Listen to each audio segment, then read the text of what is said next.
శ్రీ గురుభ్యో నమ. వ్యాస విరచిత శ్రీమద్ మహాభారతంలో సభాపర్వంలో నేడు మనం 19వ అధ్యాయం ప్రవచించుకుంటున్నాం.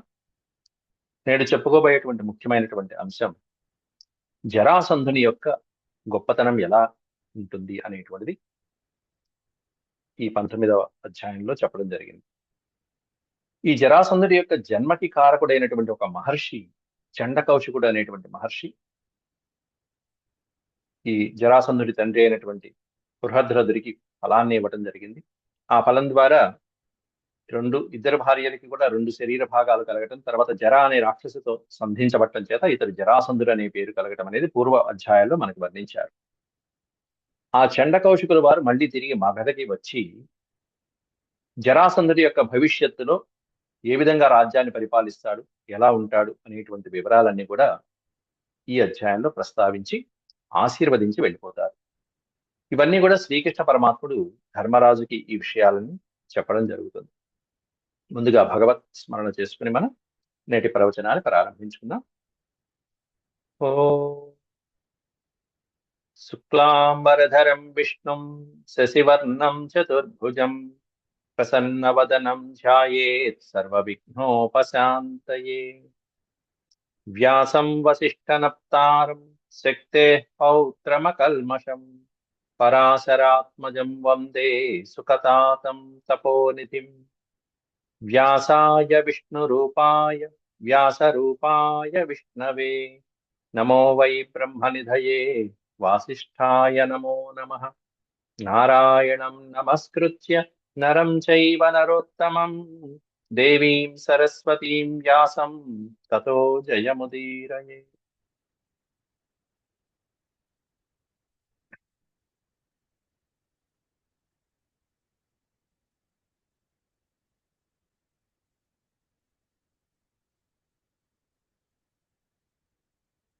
పంతొమ్మిదవ అధ్యాయం సభాపర్వంలో మనం దాదాపు 2 సంవత్సరాలుగా ఆది పర్వం పూర్తి చేసుకున్నాం.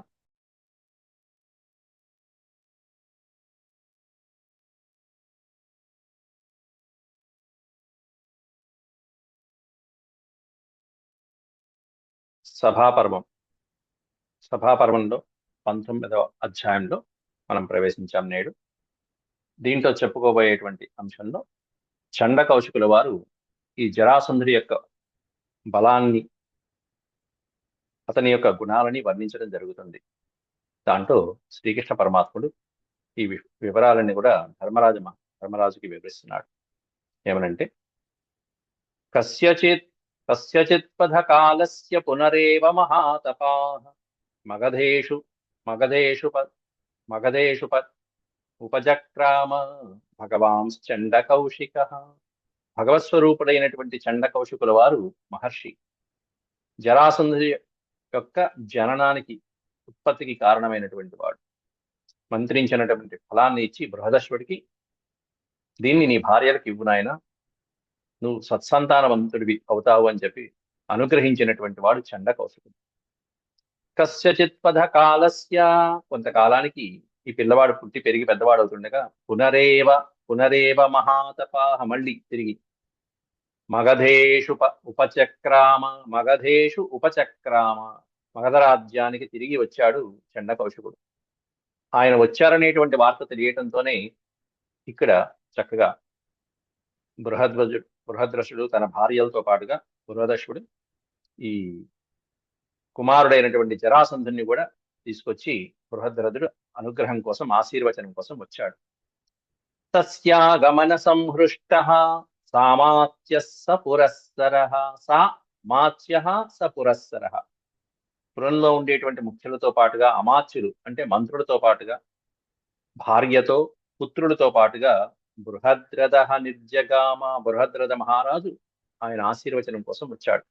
తస్యాగమన సంహృష్ట అంటే మిక్కిలి సంతోషించినటువంటి వాడై మొత్తం అందరితో పాటుగా, అమాత్య పురోహితులతో పాటుగా సభార్య సహపుత్రేణ నిర్జగామ బృహద్రథః.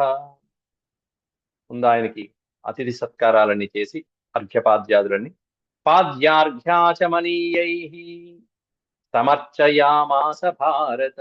ముందు అర్ఘ్యపాద్యములు ఆచమనీయములు మొదలైనటువంటి షోడశోపచారాలు ఏవైతే ఉంటాయో వాటితో యథావిధిగా అర్హతకి తగ్గట్టుగా ఈయన యొక్క రాజవైభవానికి తగ్గట్టుగా అర్చయామాస భారత చక్కగా అర్చించాడు. సన్ృపో రాజ్య సహితం పుత్రం తస్మై న్యవేదయత్. పుత్రుణ్ణి పొందటం అనేటువంటి విషయాలు చక్కగా తను మళ్ళీ రాజ్యం ఎలా చేస్తున్నాడు అనేటువంటి వివరాలన్నీ కూడా తస్మై న్యవేదయత్, ఆ మహర్షికి ఉన్నది ఉన్నట్టుగా నివేదించాడు, చెప్పడం ప్రారంభించాడు. చెప్తూ ఉంటే ఆ పూజలన్నీ అందుకున్నటువంటి చండకౌశికుల వారు ప్రతిగృహ్య చతాం పూజాం పార్థివాన్ భగవాన్ ఋషి ఉవాచ మాగధం రాజన్ ప్రహృష్టేనాంతరాత్మన.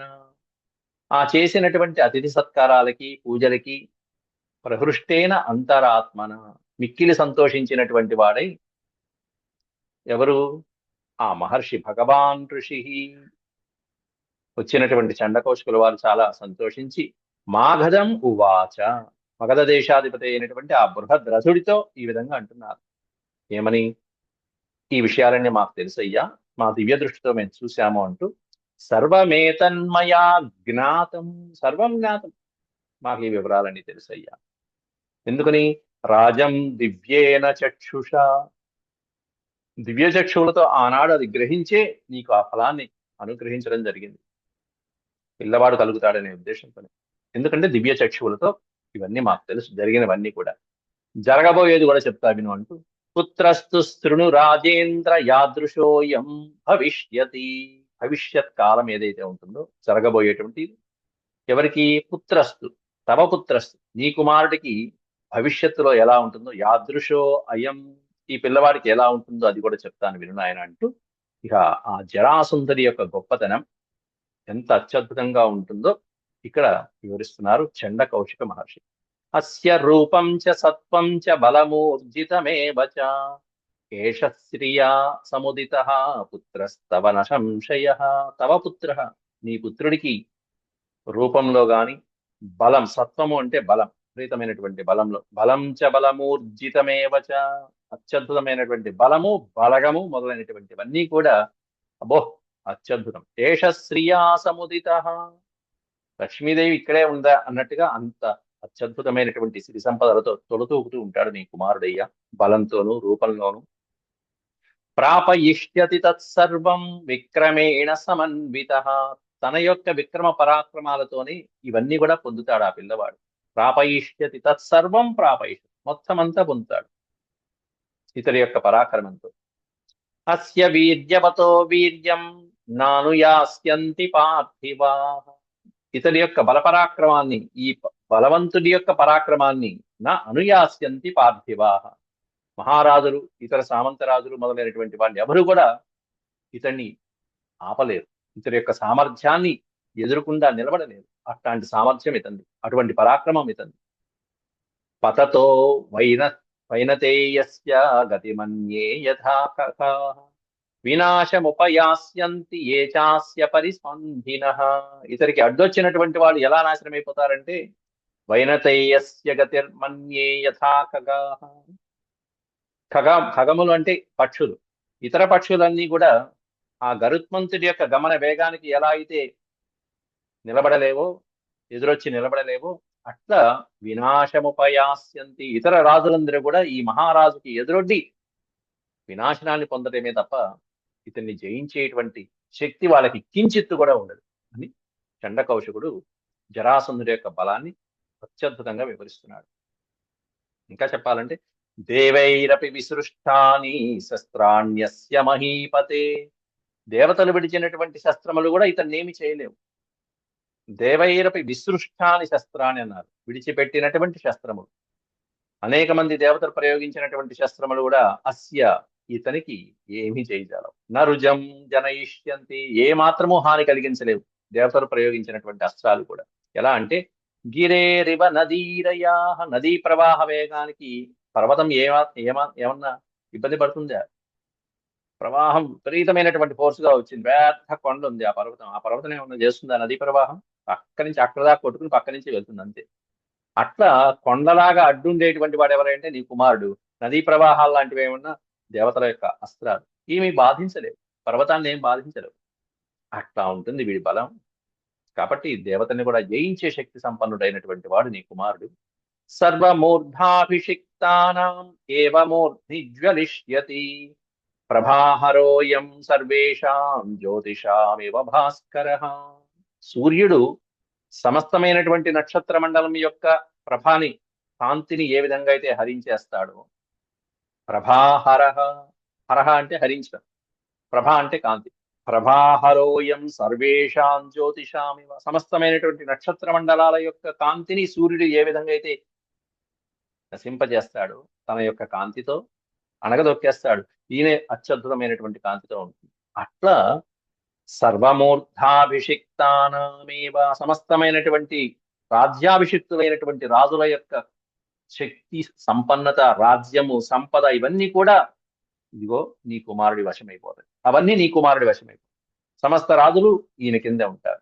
వాళ్ళ యొక్క సిరి సంపదలు, వాళ్ళ బలాలు అన్నీ కూడా ఈ జరాసంధుడి కిందే ఉంటాయి. సూర్యుడిలా ప్రకాశిస్తాడు. నక్షత్రాలు అయితే, నక్షత్రాలు పగలు ఉంటాయి, పగలు కూడా, కానీ మనకు కనిపించవు అంతే. రాత్రి స్పష్టంగా కనిపిస్తూ ఉంటాయి, కానీ వాటి కాంతి అనేటువంటి సూర్యకాంతి మందు ఏమాత్రం జ్వలించవు. అట్లా ఏనమాసాద్య రాజానః సమృద్ధ బలవాహన వినాశముపయాస్యంతి శలభా ఇవ పావకం. శలభము అంటే మిడత. అగ్నిలో పడినటువంటి మిడతల వలె వినాశముపయాస్యంతి, సమస్తమైనటువంటి రాజులు కూడా ఈ జరాసంధుడితో పెట్టుకుంటే ఇదిగో అగ్నిలో పడినటువంటి మిడతల్లాగా కాలి బూడిదైపోవడం తప్ప వాళ్ళ బతుకులు ఇంకేం లేవు. ఏనమాసాద్య రాజానః, రాజానః అంటే రాజులందరూ, సమస్తమైనటువంటి రాజులందరూ కూడా ఎంత బలం ఉన్నటువంటి వాళ్ళైనా సరే, సమృద్ధ బలవాహన, అత్యద్భుతమైనటువంటి బలాన్ని ప్రదర్శించగలిగినటువంటి వీరులైనప్పటికీ వినాశం ఉపయాస్యంతి, జరాసంధుడితో పెట్టుకుంటే వాళ్ళకి వినాశనం తప్పదు. ఎట్లా అంటే శలభా ఇవ పావకం, అగ్నిలో పడినటువంటి మిడతల్లాగా వాళ్ళ బలపరాక్రమాలన్నీ వృధా అయిపోతాయి. చివరికి వాడు నశించక తప్పదు. ఇప్పుడు అదే జరిగింది. ఇదంతా శ్రీకృష్ణుడు వివరించే నాటికి జరాసంధుడి యొక్క చెరలో 86 మంది అత్యద్భుతమైనటువంటి మహారాజులు చెరసాలలో బందీలుగా ఉన్నారు, శలభాల్లాగా ఉన్నారు. ఇంకొద్ది రోజుల్లో వాడు అగ్నిలో పడేయబోతున్నాడు యజ్ఞంలో. అది దాని అర్థం, అక్కడ వ్యాసుల వారి యొక్క ఉపమానానికి అర్థం. ఏష శ్రియ సముదితాః సర్వరాజ్ఞాం గ్రహీష్యతి. సర్వరాజ్ఞాం శ్రియ, సమస్తమైనటువంటి రాజుల యొక్క శ్రియ, సంపదనంతా, ఐశ్వర్యాన్నంతా, లక్ష్మీనంతా కూడా, మొత్తం అంతా కూడా ఏష గ్రహీష్యతి, ఈ జరాసంధుడి వశం అయిపోతుంది. అంటే రాజులందరూ వీడి వశంలో ఉంటే ఆ రాజుల యొక్క రాజ్యాలు, వాళ్ళ సంపదలు, శ్రియ, సంపదంతా, ఐశ్వర్యమంతా కూడా వీడి వశమైనట్టే కదా. ఎలా అంటే వర్షాస్వివోదీర్ణ జల నదీర్నదన నదీపతి, నదీర్నదన నదీపతి. ఇక్కడ నది అని ఇచ్చారు, నదములు అని ఇచ్చారు. నదీ నదములు అంటారు. నదులు అంటే ఇటువైపు నుంచి పశ్చిమం నుంచి తూర్పుకు ప్రవహించడం, తూర్పు నుంచి పశ్చిమానికి ప్రవహించేటువంటి నదులు, నదములు ఇవన్నీ కూడా. వీటన్నిటికీ కూడా నదీపతి ఎవరు అంటే సముద్రుడు. చివరిలో ఇచ్చారు నదీపతి. నదీపతి అనే పదానికి అర్థం సముద్రుడు. ఈ నదుల యొక్క ప్రవాహాలు, నదముల యొక్క ప్రవాహాలని చివరికి చేరుకునేది గమ్యస్థానం ఎక్కడే అంటే సముద్రంలోనే. వర్షాకాలం వచ్చినప్పుడు చక్కటి వర్షధారలన్నీ కూడా భరించి భరించి భరించి చివరికి ఆ నదీ జలాలు ఆ నీటిని చివరికి ఎక్కడికి చేరవేస్తాయంటే సముద్రంలోకి చేరవేస్తాయి. వర్షాకాలం వచ్చింది, డ్యామ్లు ఎత్తేస్తారు, చివరికి ఏం చేస్తారు, నదుల్లోకి వదిలేస్తారు, సముద్రంలోకి వదిలేస్తారు నీటిని. అట్లా రాజులందరూ కూడా వాళ్ళు కష్టపడి కష్టపడి కష్టపడి సంపాదించినటువంటి ధనమంతా, శ్రేయం అంతా కూడా చివరికి ఏం జరుగుతుంది, సముద్రంలాగా వీడు గ్రహించేస్తున్నాడు జరాసంధుడు. అది దాని అర్థం. ఎంత చక్కగా ఉపమానాలు ప్రయోగించారు ఇక్కడ. ఏషధారయిత సంయుక్ చాతుర్వర్ణ్యం మహాబలః శుభాం శుభవతీం స్ఫీతాం సర్వ సస్యధరాం ధరాం.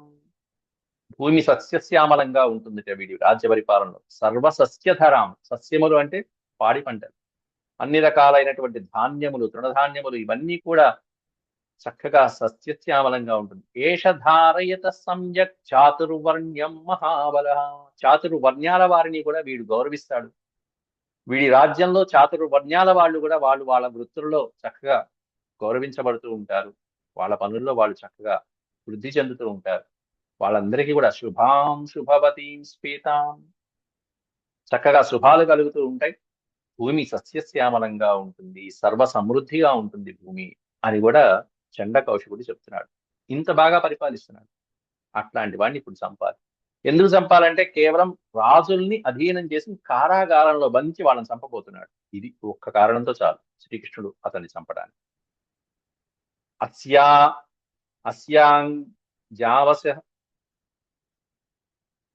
అస్యాంగావశగా, అస్య దీన్ని విడదీస్తే అస్య అంగావశగా, అంగము అంటే శరీరం. అస్యాంగావశగా సర్వే భవిష్యంతి నరాధిపా, నరాధిపులందరూ కూడా ఇతడి యొక్క అంగవశములోనే, అంటే ఇతడి చెప్పు చేతల్లోనే నివసిస్తూ ఉంటారు. అస్యాంగావశ వశగా, వశగా అంటే వశముతో ప్రవర్తించటం, వశముతో నడుచుకోవటం, వాడు చెప్పినట్టుగా నడుచుకునేటువంటి వాళ్ళుగా నరాధిపా సర్వే భవిష్యం, సమస్తమైనటువంటి రాజులందరూ వీడి చెప్పు చేతల్లోనే నడుచుకుంటూ ఉంటారు. వాళ్లే కాదు, సర్వభూతాత్మభూతస్య వాయోరివ శరీరణ, సమస్తమైనటువంటి ప్రాణులకి లోపల ఉన్నటువంటి వాయు సంచారం, శరీరంలో ఉండేటువంటి వాయోరివ, వాయు సంచారం ఎలా ఉంటుందో ప్రాణులన్నిటికీ కూడా అట్లా సమస్తమైనటువంటి రాజులందరికీ కూడా వీడు ప్రాణం లాంటివాడు, వాయు సంచారం లాంటి. 4-5 శ్లోకాల్లో మంచి మంచి ఉపమానాలు ప్రయోగిస్తున్నారు వరుసగా. అంతేకాకుండా ఇతడు శివభక్తుడు, శివుణ్ణి ఆరాధించేటువంటి వాడు అని కూడా చెప్తున్నాడు చండ కౌశికుడు. ఏష రుద్రం మహాదేవం త్రిపురాంతకరం హరం సర్వలోకేష్వతి బల సాక్షాద్ రక్షతి మాగధ. మాగధ, సమస్తమైనటువంటి ప్రజలు ఇతడిని శివభక్తుడిగా పూజిస్తారు. ఏష రుద్రం మహాదేవం, శివభక్తుడిగా రుద్రుడైనటువంటి వాడు మహాదేవుణ్ణి త్రిపురాంతకుడైనటువంటి హరుణ్ణి పూజిస్తూ సర్వలోకేష్వతి బల, సమస్తమైనటువంటి లోకాలలో అత్యంత బలాన్వితుడైనటువంటి వాడిగా అవుతాడయ్యా. పైగా మాగధ, మగధ దేశ రాజుగా పేరు గణిస్తాడు అంటూ ఏవం బ్రువన్నేవ ముని స్వకార్యమివ చింతయన్ విసర్జయామాస నృపం బృహద్రథమధారి. ఈ విధంగా చెప్పి, అంటే జరాసంధుడి యొక్క భవిష్యత్ ఎలా ఉంటుంది అనేటువంటి చెప్పి ముని చండకౌశికుల వారు స్వకార్యమివ చింతయన్, తనకి వెంటనే ఏదో కార్యం గుర్తు వచ్చి దాని గురించి ఆలోచించుకుని అక్కడి నుంచి ఈ బృహద్రథుడిని విడిచిపెట్టి వెళ్ళిపోతున్నాడు. విసర్జయామాస నృపం, నృపం విసర్జయామాస, ఆ మహారాజుని విడిచిపెట్టి బృహద్రథుడిని ఆ తర్వాత అక్కడి నుంచి అధారిహన్, అక్కడి నుంచి వెళ్ళిపోయాడు. ఆయనకి నమస్కారం చేసి బృహద్రథుడు కూడా సంతోషంగా భార్యలతో అలాగే తన కుమారుడైనటువంటి జరాసంధుడితో లోపలికి వచ్చాడు. వచ్చి అక్కడ నగరంలో ఈ జరాసంధుణ్ణి పట్టాభిషిక్తుని గావించి తాను వానప్రస్థాశ్రమానికి వెళ్ళిపోతున్నాడు. ప్రవిశ్య నగరీంచాపి జ్ఞాతి సంబంధిభిః అభిషిత్య జరాసంధం మాగధాధిపతిస్తథా. నగరంలోకి ప్రవేశించి సరైన సమయం చూసుకుని, మంచి ముహూర్తం చూసుకుని, అత్యంతమైనటువంటి చక్కటి యవ్వన వయసులో ఉన్నప్పుడు ఈ జరాసంధుడికి జ్ఞాతి సంబంధిభిర్వృత, అందరూ ఉన్నటువంటి సందర్భంలో జరాసంధం అభిషిత్య, జరాసంధుడికి చక్కగా పట్టాభిషిక్తుడిని గావించి మగధా అధిపతిస్తదా, మగధాధిపతిగా అభిషేకం గావించి చక్కగా పట్టాభిషేక మహోత్సవం అత్యంత రంగ వైభవంగా జరిపించాడు. ఆ తర్వాత బృహద్రథో నరపతి పరాం నిర్వృతి మాయయో, నిర్వృత్తి అంటారు దాన్ని. అంటే ఇంద్రియాల్ని జయించడం కోసం అని చెప్పేసి ప్రవృత్తి నివృత్తి, ఇప్పటిదాకా ప్రవృత్తి అయింది, ఇప్పుడు నివృత్తి మార్గంలోకి వెళ్ళాలి. అంటే తిరిగి ఎక్కడి నుంచి వచ్చారో అక్కడికి వెళ్ళిపోవటాన్ని చెప్పి ఇంద్రియాల్ని నిగ్రహించుకోవటం, వానప్రస్థ జీవితము, సన్యాసాశ్రమం మొదలైనటువంటివి నివృత్తి మార్గంలోకి వస్తాయి.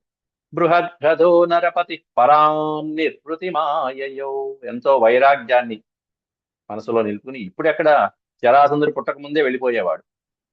ఈ చండకౌశికుడు కాస్త ఫలం ఇచ్చి నువ్వు రాజ్యానికి వెళ్ళిపో, రాజ్యం చేసుకో అన్నాడు. ఇప్పుడు ఈ జరాసంధుడిని పట్టాభిషిక్తుని గావించి వెళ్ళిపోతున్నాడు. అభిషిక్తే జరాసంధే తదా రాజా బృహద్రథః పత్నీద్వయేన అనుగతః తపోవనచరోభవత్. తపోవనచరః అంటే వానప్రస్థాశ్రమానికి వెళ్ళిపోతున్నాడు. వానప్రస్థాశ్రమానికి వెళ్ళిపోయేటప్పుడు భార్యలు కూడా వాళ్ళు రాగలిగితే రావచ్చు. పత్నీద్వయేన అనుగతః అన్నారు. అందుకే అనుగతః అంటే అనుసరిస్తూ ఉండగా, ఇద్దరు భార్యలు అనుసరిస్తూ ఉండగా బృహద్రథుడు తపోవనాశ్రమానికి వెళ్ళిపోయాడు ఈ జరాసంధుడికి రాజ్య బాధ్యతని అప్పగించి. తతో వనస్థే పితరి మాతృభ్యాం సహ భారత జరాసంధస్వవీర్యేణ పార్థివానకరోద్వశే. ఎప్పుడైతే తల్లిదండ్రులు వీళ్ళందరూ కూడా వనవాసానికి వనస్థే తతో గతః వనవాసానికి వెళ్ళిపోయారో జరాసంధుడు స్వవీర్యేణ ఇక అక్కడి నుంచి తన పరాక్రమాన్ని ప్రదర్శించి మొత్తం సమస్తమైనటువంటి పార్థివులని రాజులని అందరినీ కూడా అకరోద్వశే తన వశం చేసుకున్నట్ట. మొత్తం అందరినీ కూడా తన వశం తన గ్రిప్లో తెచ్చేసుకున్నాడు, తన అధీనంలోకి తెచ్చేసుకున్నాడు రాజులందరినీ. అథ దీర్ఘస్య కాలస్య తపోవనచరో నృపః.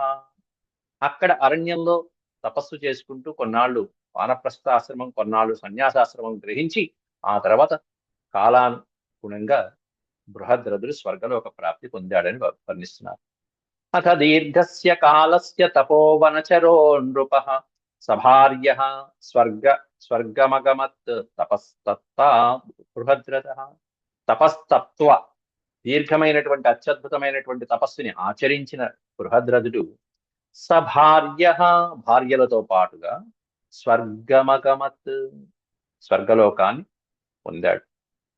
దీర్ఘస్య కాలస్య అంటే ఎంతో కాలం తపోవన దీక్షని వహించినటువంటి వాడై ఎన్నో రోజులు చక్కగా తపస్సు చేసుకుని సంతృప్తిగా సన్యాసం కూడా తీసుకుని చివరి నిమిషంలో ఆ తర్వాత వాడు స్వర్గలోకానికి చేరుకున్నారు భార్యతో పాటుగా బృహద్రథుడు. బృహద్రథుడి పాత్ర అయిపోయింది.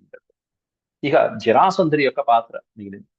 జరాసంధోపి నృపతిర్ యథోక్తం కౌశికేన తత్ వరప్రదానమఖిలం ప్రాప్య రాజ్యమపాలయత్. కౌశికేన యథోక్తం చండ కౌశిక మహర్షుల వారు చెప్పినట్టుగా ఆయన ఏదైతే పై శ్లోకాలలో ఎట్లాంటి విధంగా పరిపాలన చేస్తాడో ఆ విధమైనటువంటి విధంగా జరాసంధుడు కూడా వరప్రదానమఖిలం, వరప్రదానం అనే పదం పెట్టారు. అటు పక్కన చండ కౌశికుల వారు 8 వరాలు ఇచ్చాడు మొట్టమొదట్లోని. ఇతని యొక్క పరిపాలనా విధానం గురించిన 8 వరాలు ఇచ్చాడు. ఆయన ఇచ్చినటువంటి వరాలే కాకుండా పరమేశ్వరుని కూడా మెప్పించినటువంటి వాడు ఈ జరాసంధుడు. అట్లాంటి వరాలన్నీ పొంది ప్రాప్య రాజ్యమపాలయత్ చక్కగా రాజ్య పరిపాలన చేస్తున్నాడు మగధ దేశం నుండి. హతే చైవ మయా కంసే సహంసడింభికే తదా. ఇహ కృష్ణుడు ధర్మరాజుకి చెప్తున్నాడు, నేను కంసుణ్ణి చంపిన తర్వాత మా అన్నయ్య బలరాముడు హంసడింబుకులు మొదలైనటువంటి వాళ్ళని చంపాడు అనేటువంటి వార్త పుట్టడం వల్ల హంసడింబుకులు అనేటువంటి సేనా నాయకుడు చనిపోయారు. ఇవన్నీ మనం చెప్పుకున్నాం పూర్వం.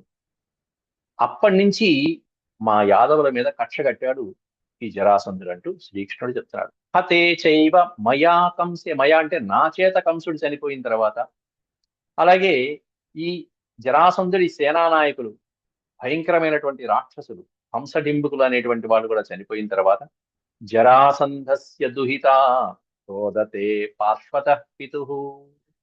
జరాసంధుడి యొక్క దుహిత, దుహిత అంటే పుత్రిక, కుమార్తె. జరాసంధుడి యొక్క పుత్రికే కంసుడి భార్య. అంటే జరాసంధుడి అల్లుడు కంసుడు. కంసుడిని శ్రీకృష్ణుడు చంపేశాడు, జరాసంధుడి అల్లుడిని చంపేశాడు.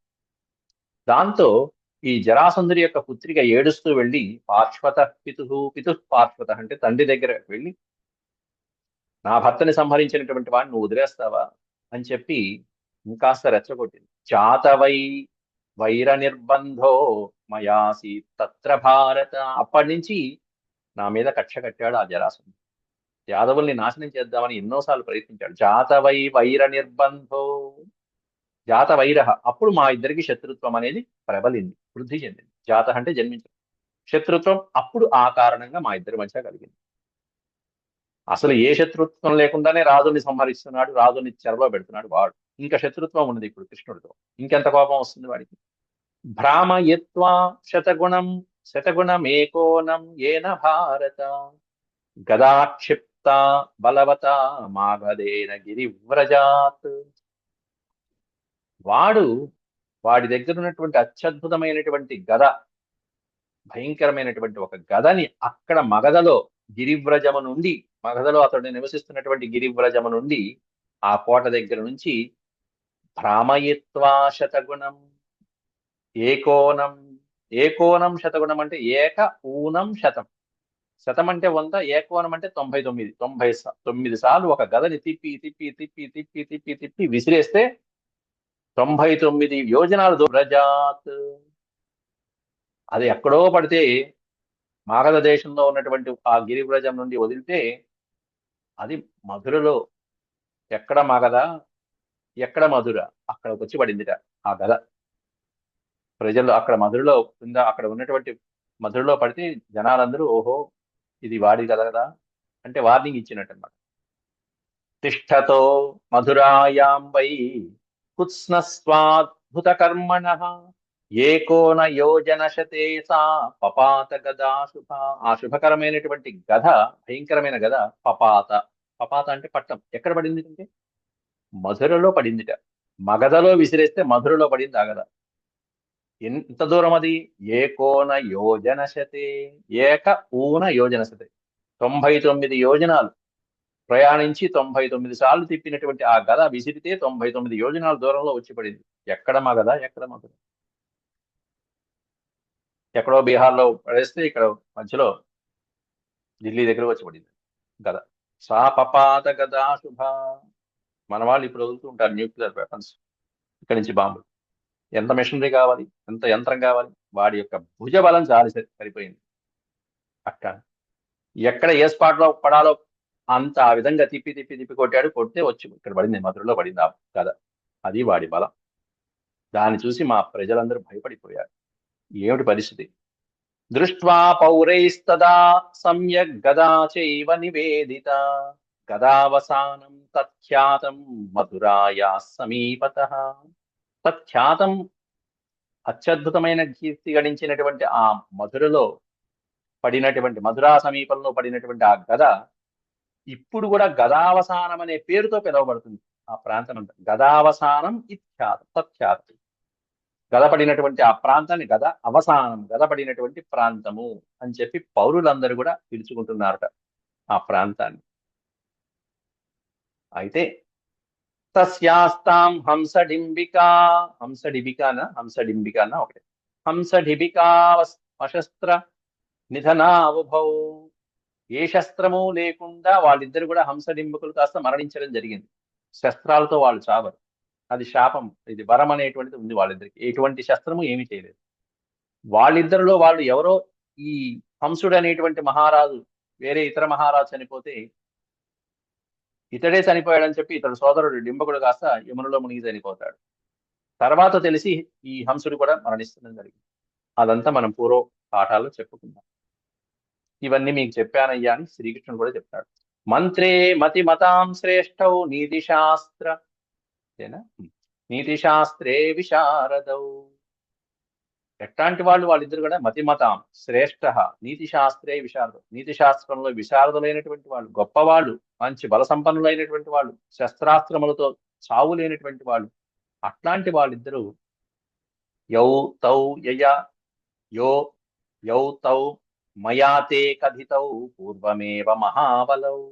వీళ్ళిద్దరి గురించి నేను పూర్వమే నీకు అంతకుముందే చెప్పాను కదా. ఈ మహాబలుడు ఇద్దరి గురించి ఏ విధంగా మరణించారు అనేటువంటిది నీకు వివరాలు చెప్పాను. ఎందుకంటే ఈ హంసడింబకుడు, జరాసంధుడు, వీళ్ళ ముగ్గురు కూడా ముల్లోకాలని జయించగలిగినటువంటి సామర్థ్యం కలిగినటువంటి వాళ్ళయ్యా. త్రయస్త్రయాణం లోకానాం పర్యాప్త ఇది మే మతి. పర్యాప్త అంటే చాలు, వీళ్ళు చాలు.